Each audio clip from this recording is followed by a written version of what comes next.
de vida. El tiempo pasa viendo hacia adelante sin darnos cuenta.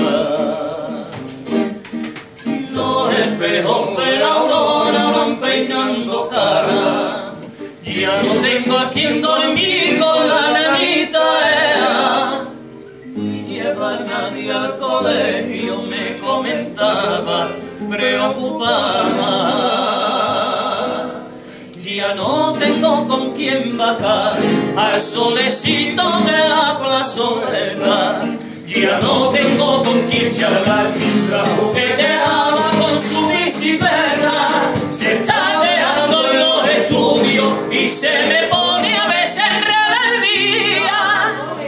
Me imagino que ella bebe y que me fuma escondida y que tiene sus careles floreciendo en la pandilla.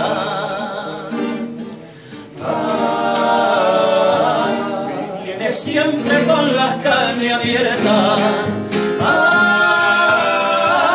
asomadita a la ventana, temblando a la estrella, mirando ahora recita frío.